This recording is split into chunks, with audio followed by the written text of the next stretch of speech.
You were one of the first people to interview Britney when she was Yeah. 17 years old. I think she did your show like 6 times.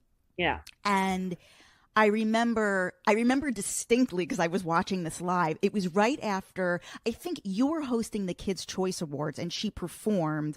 And Right. then later that week, she was on your show, and you were kind of joking around, like that you would ground her if she didn't wear something that was more Yeah. like Yeah. covered up. Right. You were very motherly and warm toward her. What did you think of the Framing Britney documentary? Well, I think I struggle with mental health as well. I know what it's like to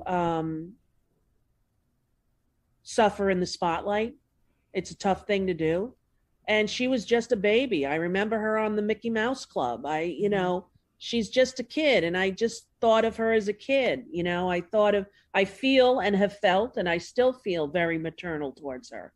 Her mother leaves her with an assistant and lets her go tour around the world. She has no parental supervision. She has another woman who's happy as can be to be flying all over the world as Britney's best friend, but she needed her parents. And I don't think that her father is the best one to make decisions about her life or career.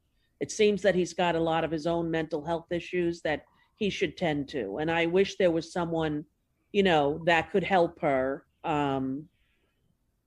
now, because I think she needs help now, and she needs guidance. And maybe I don't know the full story about her mental health, but it made sense to me why she cut off her hair. They had taken her kids away. It made sense to me what the panic that she was under. And I think she's a great talent and a wonderful, wonderful young woman. And she shouldn't be held up as some kind of, zombie psycho, which is not who she is.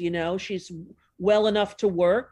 She's well enough to talk for herself, and, Well enough to make millions of dollars for that father. exactly.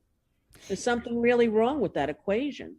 Did you ever reach out to her, like throughout all of these years? I mean, even going back to, those really rough years in the mid 2000s? Yes, I tried very hard to do that, and I wasn't successful, because they kept her in lockdown. Like, they wasn't like she was allowed to have any access like we are to, friends and people. They kind of put her in like a little cocoon, and it was hard. I haven't seen her in years. I mean, I've always spoken highly of her, and I've always loved her and wanted to take care of her, as a mom. And I hope she's all right. Do you know if Madonna ever reached out? I ask because it seems like Britney was the one pop star who Madonna really bonded with and had a connection with, like the one pop star that came out of that boom. Like, do you know if she was able to get through? I don't really know. I'm not sure about that at all, but I know that she had warm feelings towards her. And, like, I remember going out to dinner with Madonna the night after she did the kiss on the Grammys with Britney and Christina, I Oh, think the VMAs, the VMAs. the Yeah. VMAs, right? And, talking about that, and about what that felt like for her. And but I don't know if she has reached out in the interim. Well, I guess at that time, like at that dinner, like how did it feel for her? For Madonna. Yeah. Oh, I'm just saying that she felt, I think there was a little bit of, benediction. She was giving benediction or knighting these two young girls, and sharing this, passing the spotlight, passing the baton in a way. And I thought it was very, so pro women and pro supportive of women, as Madonna has always been.